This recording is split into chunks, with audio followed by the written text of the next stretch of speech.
Party. Take like 3065. Okay. Hi, I'm Robin, and this is the introduction to my page for the Upward. So today I'm just going to be going through my testimony, sharing some information about myself. I'm going to try to make it not too long. I actually filmed a version of this last night that ran for about 2 hours and hated it. So back again today to try again. So it's going to be broken down into three different sections. So like what it is, rather what it was, what it is, and what it will be. So jumping right into what it was. So the first thing is identity. So I was born as a result of an affair. So my mother and my biological father were both married to different people when I was conceived. And to complicate matters, my mom was actually married to a white man. So imagine their surprise when this very, very black baby arrived on the scene. Making matters worse is that they both together had my older sister, who is basically white passing. So the contrast between her and I growing up was a very, very stark one. And as a result of that, I didn't actually get confirmation about my real, actual parenthood. Obviously, I knew I was black, but I really didn't get any like education on like what it meant to be black. Race was not something that we spoke about growing up in our house, or politics or anything like that. So one of the things that I've actually been working on recently is really doing the work to dig into exactly what that means. So studying, going back into the history, not just our history in this country, but in the motherland. So I did a DNA test, which was really, really enlightening for me because it broke down to the actual tribes that I'm from. And in going through and like researching those tribes, it's been so cool to see how your DNA, the characteristics of who you are, how that's able to travel through from generation to generation to generation. And as I'm learning about these distinct cultures, I'm seeing like elements of that culture in who it is that I am naturally. And that's been really cool to know that I'm from a lineage of people who are artisans and artists and warriors and craftsmen. It really highlights why I'm as interested in the things that I'm interested in as I am. So next is so my household growing up was abusive. I was abused in every way that a child can be abused. I'm not going to go into the details of a lot of those things, but there was verbal abuse, there was physical abuse. I can remember being pulled down the stairs by my hair, or beaten with something, having shoes thrown at me. It was just a very, very volatile environment, and I was catching hell from everyone. So I'm the baby of the family. So they say that rolls downhill, and that was definitely the case in my experience. You know, when the adults in the household are unhappy, it's kind of impossible for the children to be. And children being children, they tend to repeat and reflect the things that they see on each other. So it just wasn't a very peaceful or happy environment. There was sexual abuse, which I won't get into, but it resulted in me having like these really, really horrific recurring nightmares. And there was financial abuse also. So I grew up with money, and we were living in the burbs. And as all of these things were happening in the house, like there was never really when something would happen, there would never be an apology. We would just get something, like something terrible would happen, and it's just like, oh, here's like a bracelet, or here's, some new earrings, or a new game system, which had its perks. It had its perks. It contributed me to being as bougie as I am today. But it also solidified in me, like, I cannot be bought. There is nothing more triggering for me than being in a situation with someone who owes me an apology, and instead of an apology, they give me a gift. Talk about triggered. Talk about triggered. And It's also it's shown up itself in my relationships also, because I have found myself being drawn towards men who could never use that kind of power against me. My brain just said brokies, which is unkind. True, but unkind. But back then, with all of the things that were going on in the house, it made me incredibly, incredibly timid. So I had just incredible levels of social anxiety. Like, I can remember distinctly one time, like, walking home from school, because I was a latchkey kid, and being like the only kid walking in that direction, and there being a group of slightly older kids coming towards me, and just being filled with so much terror, that I literally started shaking and like crossed the street. Now, mind you, I grew up in the suburbs. Like, these kids were of no danger to me. They probably weren't thinking about me at all. I didn't know these kids. It's not like I had had a negative run-ins or negative experiences with them before. It was just that in my formative years, the first 7 years that I was alive, in almost every interaction that I had with another person, I was being injured in some way, either ignored or injured. And that planted the seed in my head that people were not safe. And I operated from that frame of thinking and frame of reference for a very, very long time. And it also made me love crazed. So, being as starved for affection as I was, I would really get obsessed, like really obsessive over these relationships, and it resulted in me dealing with a lot of stuff that I shouldn't have had to deal with. And it also resulted in me engaging in like levels of relationships that I just wasn't really ready for. Because another thing was with the sexual abuse, like the choice to become a sexual being was taken from me. So the first opportunity that I got, to make that decision to be sexual, I did, because it finally felt like this is something that I can do, as opposed to it being something that's done to me. So it become by actively going out and searching for it and engaging, it kind of gave me back a sense of power that had been taken from me. And that led to a whole host of issues, which we'll get into. It also made me a hermit. To this day, I am still 100% a hermit. Like, I love going out and being with people. I love socializing, but that social battery, you can set a watch by that social battery. When I'm done, I am the queen of an Irish goodbye. When I'm ready to go, I'm ready to go. And I still really value like having some alone time. If you look at my apartment right now, it is just full of fuzzy blankets and more books than I could probably ever read. And it truly is my happy place. But yes, I am very much a hermit. It also led me to struggle in my communication. So I have, for a long time growing up, like people wouldn't talk to me, like we didn't talk to each other. So for a long time, the only conversations that I would have were conversations that I was having with myself, like in my head. So as a result of that, I kind of developed a sort of mental shorthand. So I don't think in words or sentences. I more so think in emotions and impressions, which sounds weird, but go with me. And I still think that way. So when I'm in conversation with another person, sometimes it takes me a second to translate the shorthand in my mind into like words and sentences that they would be able to understand. But that it is what it is. So I tend to gravitate towards communicating with writing, because it gives me the time and the space, obviously, to sit and get my words together. But we're working on that. And as you can see from this exchange that we're having right now, we're getting better.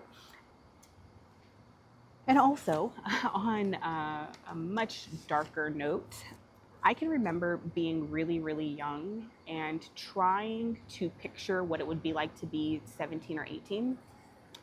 And getting really, really distraught because I just could not picture it. I was trying to visualize being that age and getting out of the house and, moving on to whatever the next phase of my life would be like. And I could not do it. Just completely drawing a blank.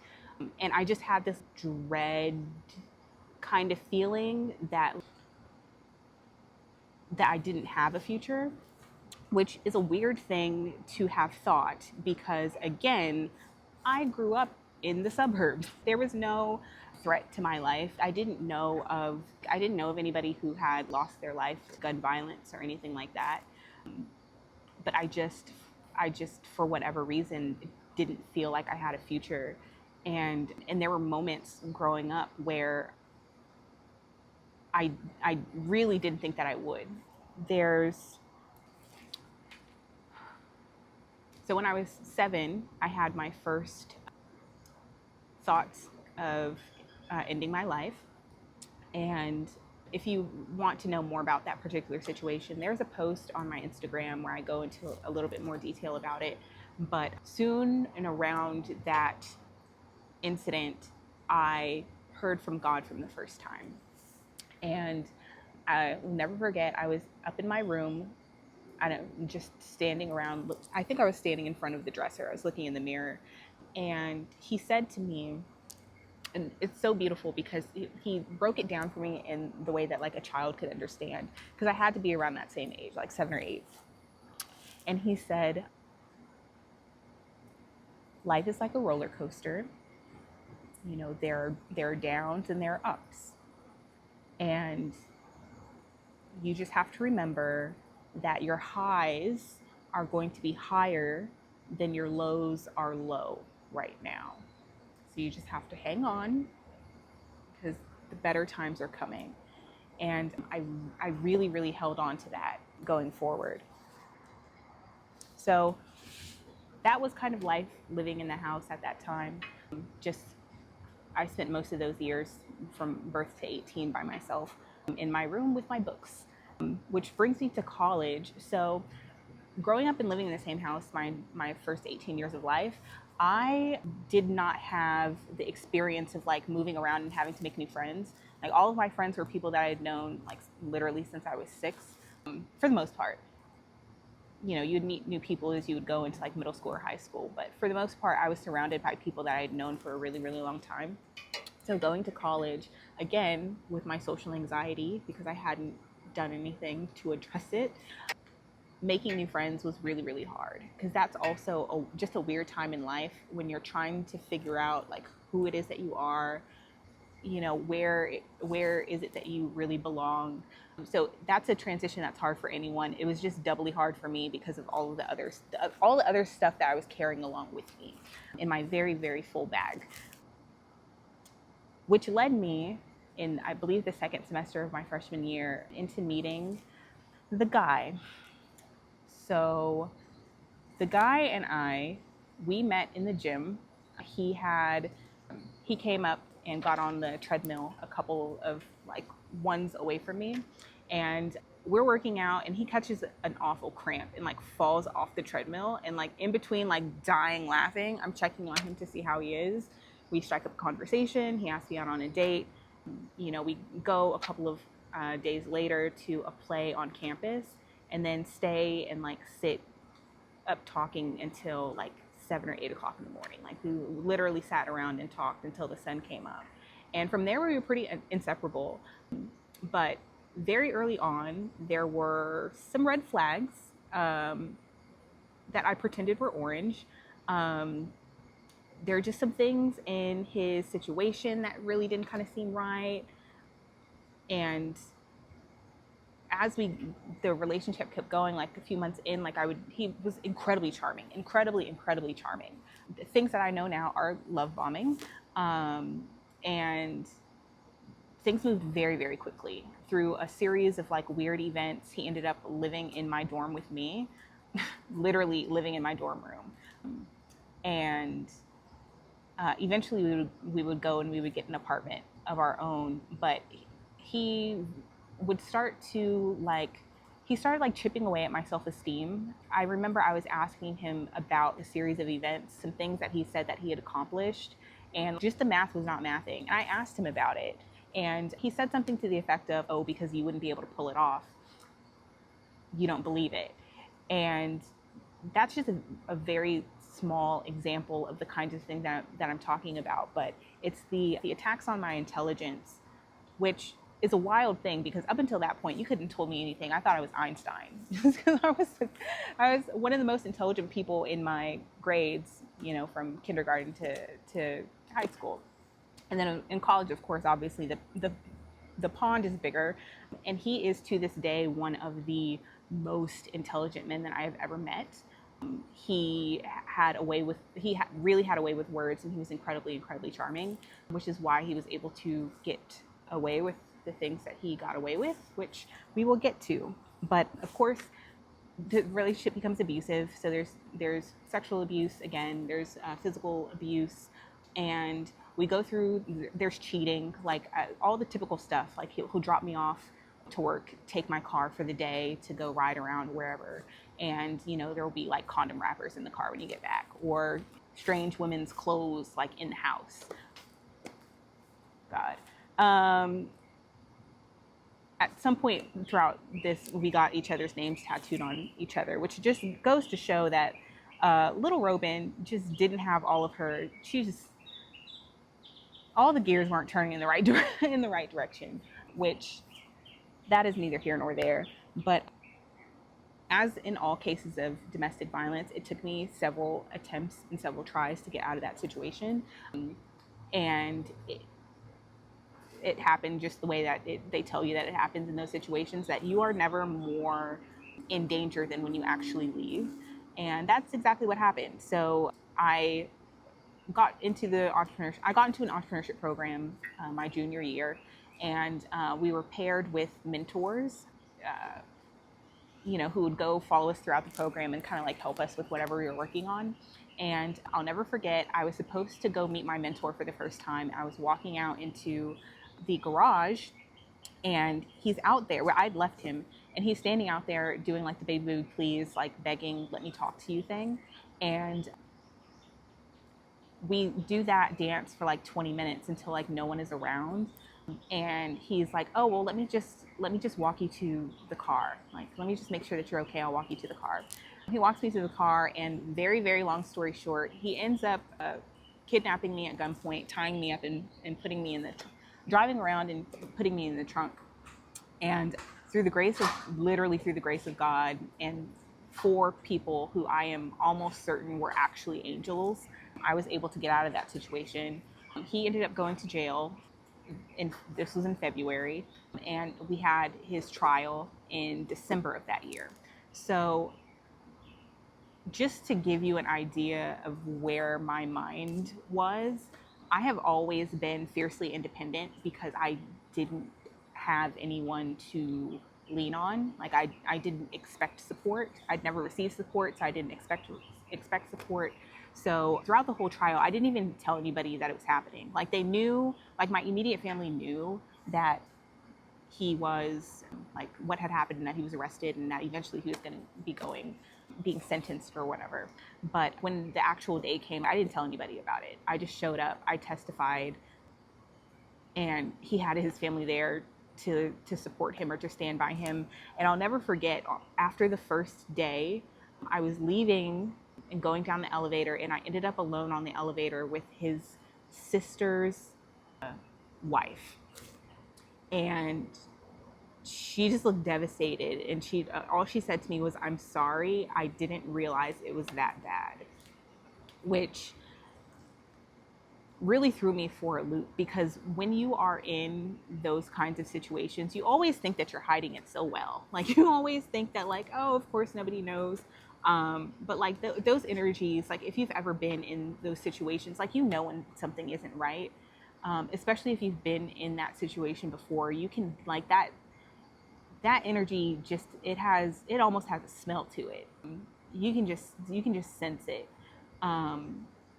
So the next day we come back, and he gets sentenced to whatever he gets sentenced to, and After that, hi, editing Robin here. I'm coming back on because I actually realized that I had forgotten something.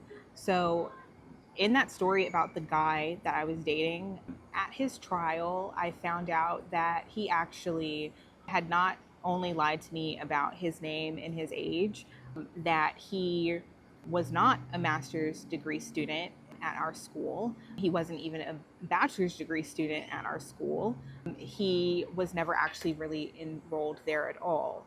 He had just been going on to campus apparently for years, making friends, sitting in on classes, and just in general pretending to be a student and like staying with people in their dorm rooms, which is how he ended up staying with me in mine. And which also meant that he wasn't affiliated with a fraternity the way that he told me he was. He like didn't have any connection to the military like he said that he did. Basically his entire life had been a lie. And I had gone and met his family in another state, and I was there with him. Like, he brought schoolwork to show them, like, oh, this is the kind of stuff that I'm working on. And they're like going on and on about how proud they are of him, because I guess he was, if not the first, like one of the first of like the family to go to college. So just, yes, that is who we were dealing with. It just got really, like, mentally, it just got really, really hard for me. I developed agoraphobia and OCD. So there was a period of some years where it was really, really, really hard for me to leave the house. And when I would leave the house, I would be like so on edge. Like, people couldn't move around me. Like, it was a lot. Like, it was a lot. And when I was able to successfully like leave the house and to do whatever, when I would come back into the house, this is where the OCD comes in. I literally had to check under every bed, in every room, and in every closet before I could relax.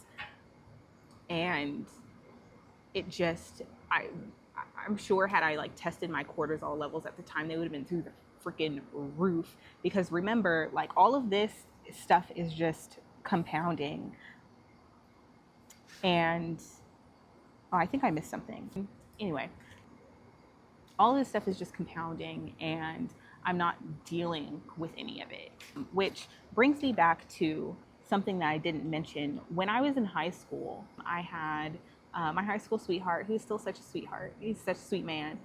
His mother took me to the side one day, and I guess she could kind of see that like stuff in my house and my world wasn't okay. So she sat me down and she said, you know, life is going to throw things at you, but you can't allow that to keep you from winning. So inside of you, there has to be a compartment, like there has to be a space where you put that stuff so that it doesn't leak out onto everything else. Which was like, I'd never had anybody sit me down and give me any advice before. And she was a beautiful, successful Black woman, big old house, happy family. So I took that as the gospel. And looking back on it, I realized that that is truly terrible advice, because when you just keep packing things down and packing them down and packing them down, and new traumas and new things are happening to you, and you just keep stuffing it, you just keep stuffing it down and stuffing it and not addressing it, not dealing with it, eventually all of that stuff is just going to explode, which is exactly what it did. I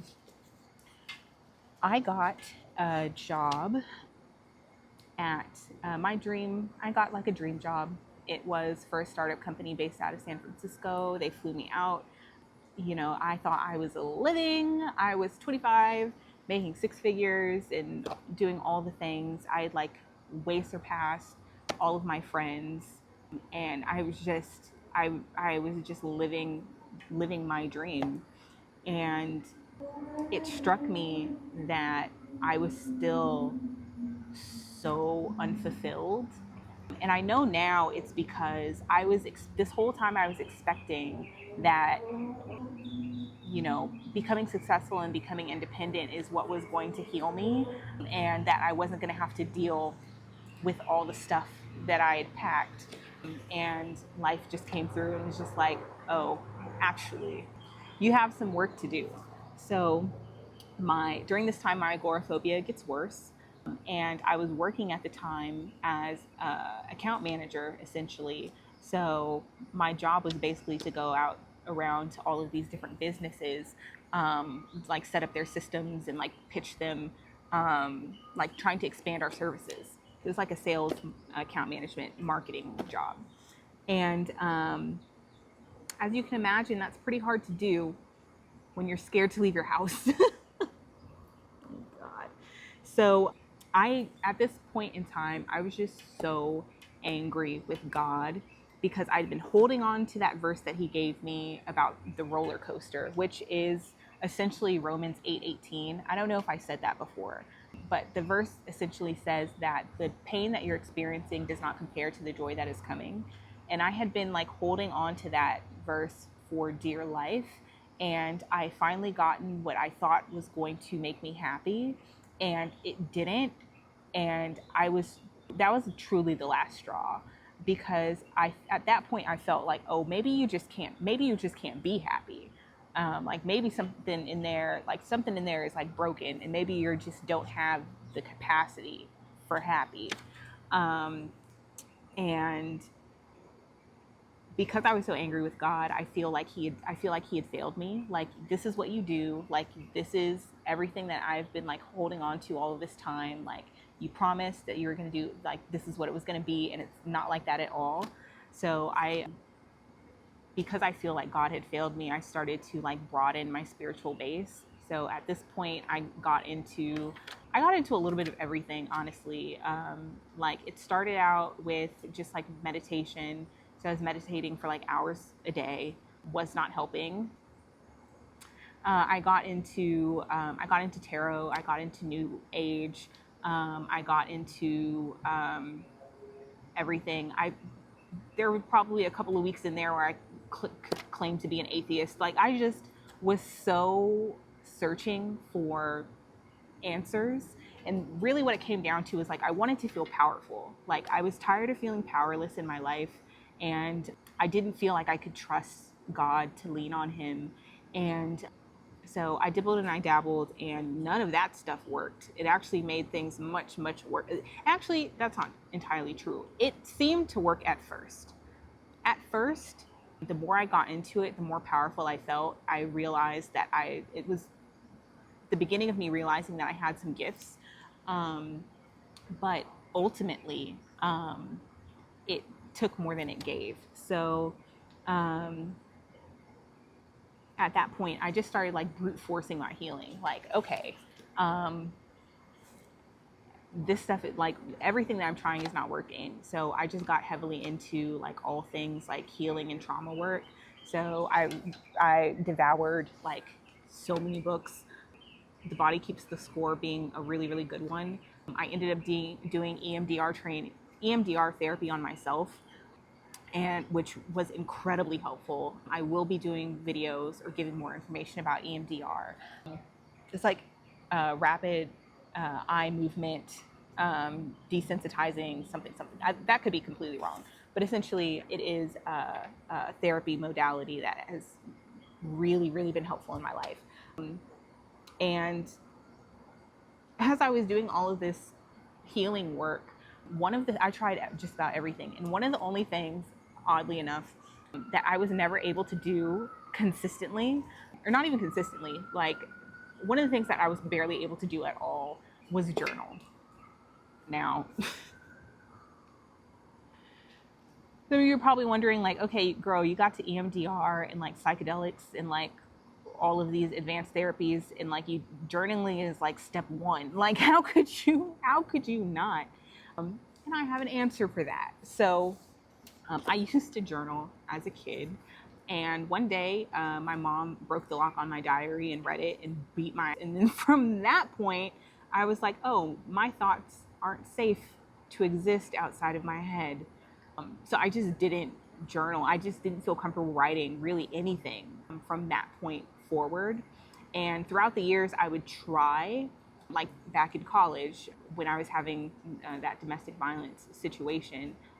During one of the times where I had left him, I wrote an anonymous article about domestic violence and posted it, and somehow he found it and obviously like realized that it was me and attacked me.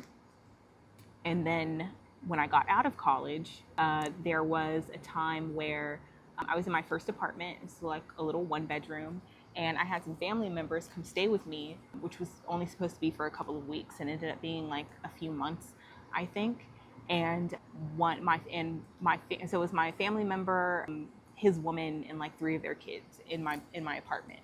And he is not someone who understands like privacy or boundaries. So he read all my journals and like confronted me about some of the information, not understanding that that wasn't for his eyes.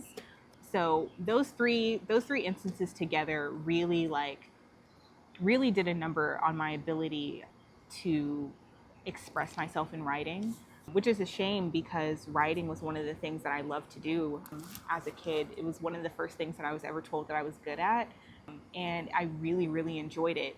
But it got to the point where I felt like I couldn't be honest, or I couldn't say anything that was really real because I didn't know who was going to see it. Where was I going with that? I don't know, but the good news now, well, that's where I was going with that. So in January of this year, I actually started like writing down my life story and like shared it with someone. And that was a big, big deal for me because literally sitting down to write would send me into fight, flight, or freeze rather. And for a long time, I thought it was because I was a perfectionist. Like I was like, oh, I'm a Virgo, which I'm a Virgo, I'm just a perfectionist. And I told myself that for a really, really long time and used that as the justification for why I wasn't writing anymore. And it wasn't until I sat down and I really thought, did those 3 instances come to mind? And I was like, girl, perfectionism doesn't have anything to do with it. Like, you don't feel safe writing because your writing has nearly gotten you killed on 2 occasions and really messed you up on the 3rd. So, and that is a word for somebody. If there are characteristics that you have that you are attributing to a zodiac sign, I would challenge you to sit down and just think about that thing. See if there might not be some other reasons that you might actually be able to do something about. Because the things that you write off as just a part of your personality, that's not always necessarily the case. Okay, back to where were we? Yeah, so I am imploded and ended up homeless. And that experience is actually what began to rebuild my relationship with God. So it's that typical cycle. You see it all throughout the Bible. You know, people are doing well, they forget about God, they start worshiping other things. You know, they fall into like turmoil. They cry out to God. He makes things right again, and there's the circle, right? I've done that cycle once in life. I'm never doing it again. I'm sold out on the man upstairs. I know what team I play for. And throughout that situation, it gave me the opportunity to start unpacking some of that stuff. So just a lot of the things that I had been holding on to, I was able to kind of work my way through.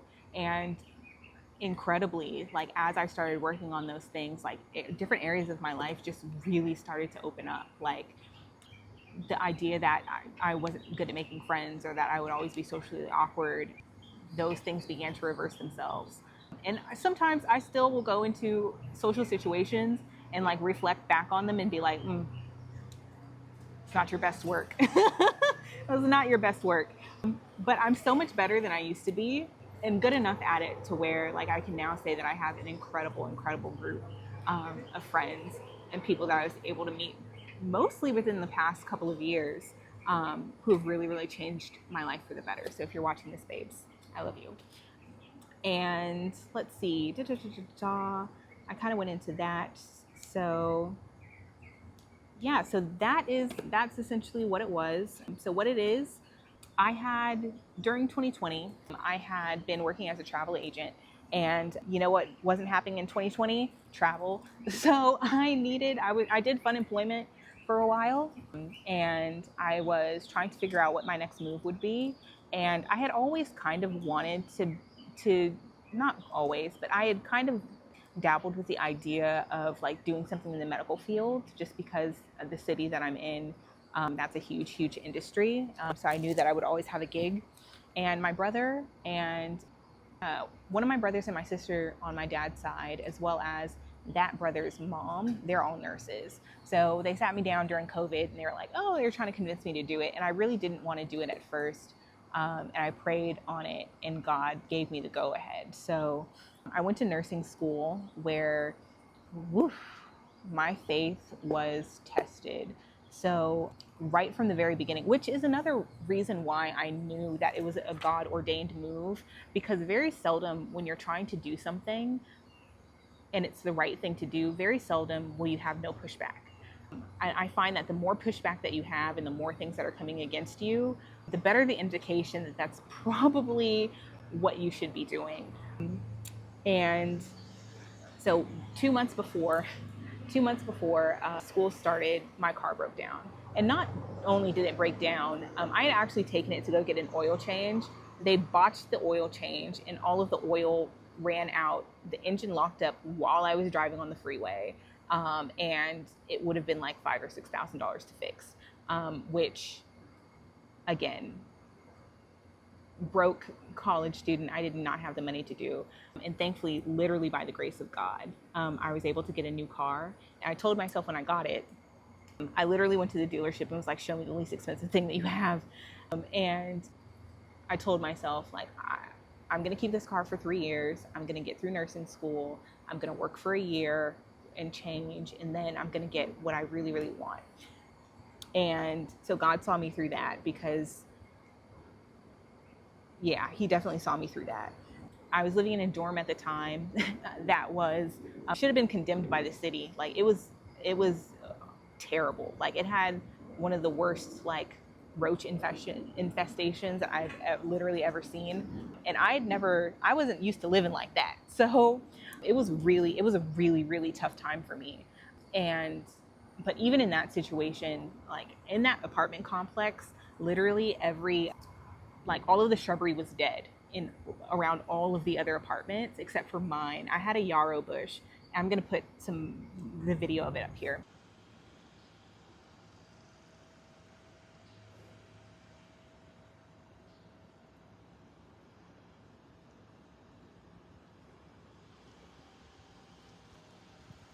I had a yarrow bush that just was thriving. It grew so big to where it literally grew across the concrete and into the other side of the yard. I literally had to step over it to get into my apartment, and it just had these huge, beautiful yellow clusters of flowers that would attract like all of these butterflies, and it was absolutely beautiful. And I feel like that was again a symbol of God being with me and showing me that like this is stick it out. I'm here. Like there's beauty coming. Like beautiful things are coming. You just have to endure. And I was I'm a really, really hard worker. So if I know that like there's a period of time where I need to like lock in, I have no problem locking in. I would dare say almost call myself a workaholic. So during nursing school, it was 15 months. And during that time, at the same time, for most of it, I was doing school full time. I was a research assistant. I tutored between 1 and 3 classes every semester. Those tutoring sessions were supposed to be 2 hours, and they would regularly stretch to 4 or 5 because your girl is thorough. And I was a student nurse at 2 hospitals in the city because I was determined to get a good job when I graduated. And I kept that up throughout the whole program. And finally, in this last semester, it finally caught up with me. I had an exam. It was the next to last exam for that whole course. And then we would be graduating. And I overslept and I woke up like when the exam was starting, and they did not play that. If you weren't there like on time, I think there might have been like a 15-minute grace period or something like that. You could not take that exam. So I freaked out and called the professor, like came up with a lie, and they were just like, yeah, no, you're not going to be able, you're going to have to take the 0, which here's another sidebar. I had been going so hard all of those months, and I got into the last semester and I was doing the math on the grades, because like I feel like everybody does that. You see how like what you need to get in order to get which grade, and I had calculated that I could really like just let up and like slide through that class with a B, and something told me like, you are being given this opportunity, if you need to give it everything that you have. Like there is no room for coasting. Like you knew what this was when you signed up for it. Like you have to foot on the gas the whole time. There is no letting up. And because I did that, up until that point, I studied as hard as I had any of the other semesters. And when they did the math on the last test, they said, you can pass the class, like literally by like a fraction of the point. You can pass the class, but you have to get a 99% on the last exam.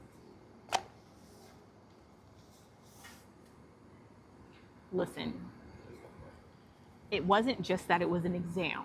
So this was one of our certifying, it was like a standardized test basically.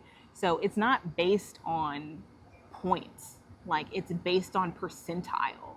So what they were actually saying to me is that you need to score in the top 99% of all of the other nurses who are taking this exam this semester, and then you can pass the class. Mind you, my financial aid was all messed up. Like I had tapped everybody that I could tap, like who would be able to potentially help me in my family and things. And I was at a point where if I did not pass that class, I was failing out of nursing school, and I would not have been able to afford to go back, which means I would have had basically a full nursing school worth of student loan debt with no nursing degree, and with no degree, no license. So needless to say, stuff was on the line.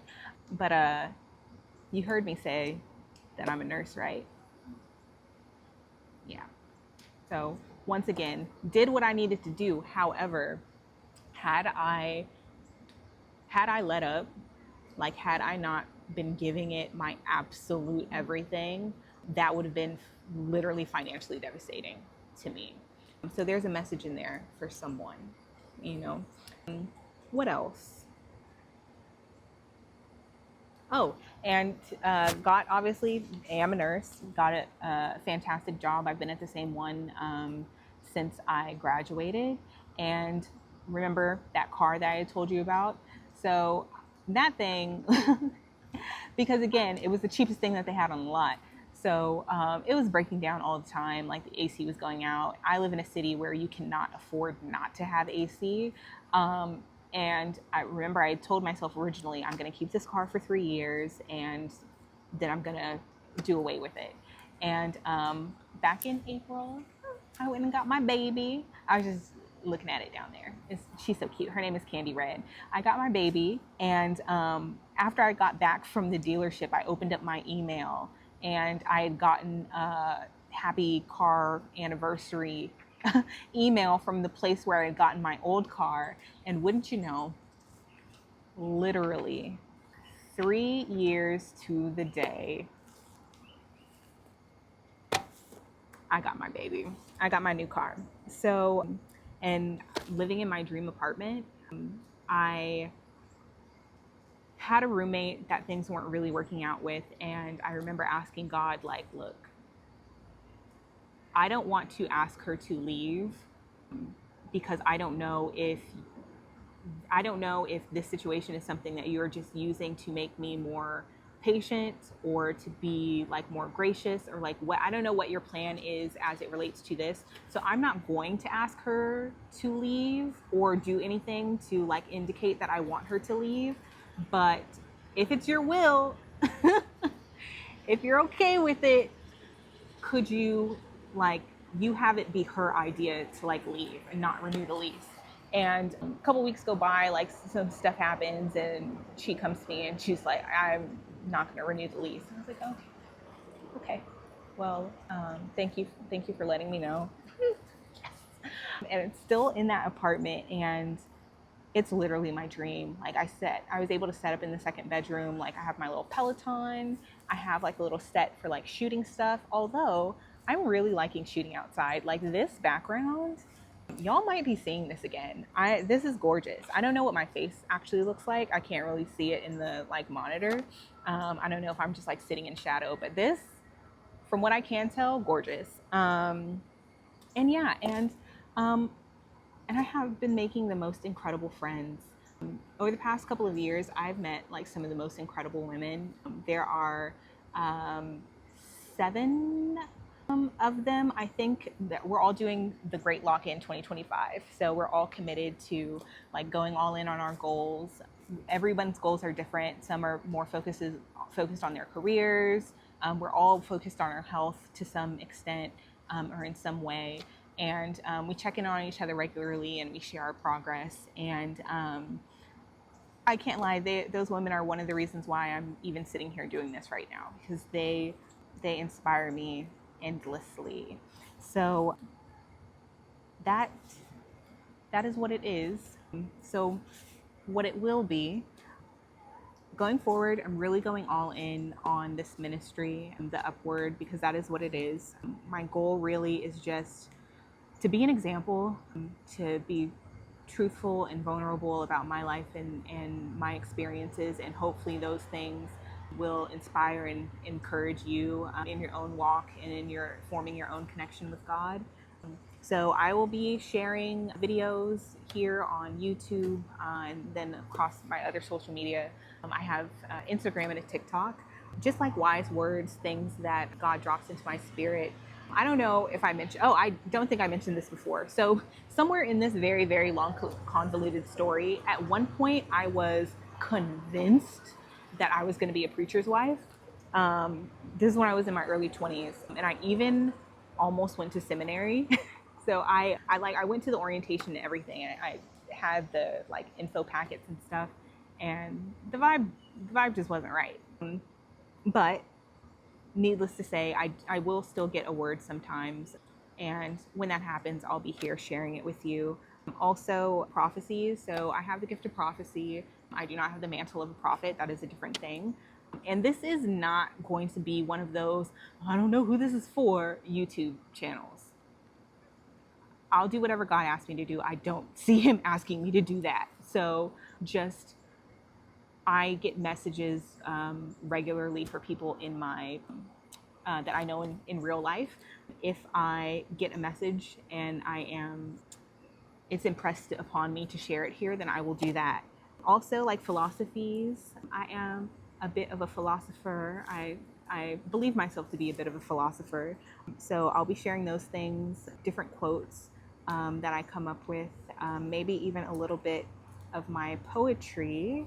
And also, I will be sharing things about my abstinence journey. So I have been abstinent for 3 years. It'll be 4 years in February, and it looks like we are going to be hitting that anniversary because I'm not seeing anybody, and I don't, as good as God is, I don't think that he can have me meet, court, and marry before February. So it's looking like we're going to hit year 4. Who knows? Who knows about year 5? Lord, please. So we'll be going into, I'll be sharing information about that, like what's that like, tips and tricks and stuff, how to tie yourself to a tree during the full moon, stuff like that. And yeah, and that's what's to come. And also what I'm looking for. So if you all want to touch and agree with me as it relates to ending that abstinence journey, I've been thinking a lot about what comes next in my life in terms of relationships. And I am very, very confident that I have a very good idea of what that looks like for me. And it's mostly some of the key highlights, some of the key points. I'm not going to share everything because I think that some things should be secret, just kind of between you and God. That way you know that it's not just something that somebody is like repeating based on something that they've seen. It's like actually a real thing. But I'm looking for somebody who is, I'm not looking, actually, that's not correct. I am open to be found by somebody who is uncompromising in their commitment to God, who exhibits the fruits of the Spirit, including being able to name them. He is someone who is unashamed to speak the unpopular things that he knows to be true. He is led by the Spirit and not by the flesh. He has a vision that I can contribute to with my very special set of skills. And he's somebody who is like childlike. Like I didn't get to be a kid, and God told me that even though like my first 18 years of childhood were sacrificed, that he was going to make up for that time, and that I would be able to get to spend the rest of my life like being a kid and literally playing all over the world. So it's somebody who's a playmate, and he's somebody who, like, his love, like being loved by him feels like justice. Like he's the kind of man who he's like, just tell me what to do. Tell me what to do. What do you need, babe? What do you need? And I'll do it. Just tell me. So that is a wrap on that. We got it to under an hour. This is so much better than the one that I did last night. Guys, listen. If you've made it this far, thank you so much. Keep an eye out for what is to come. I love you so much. I probably should have thought of an outro, but I didn't get that far. So love, peace, and I'll see you guys next time.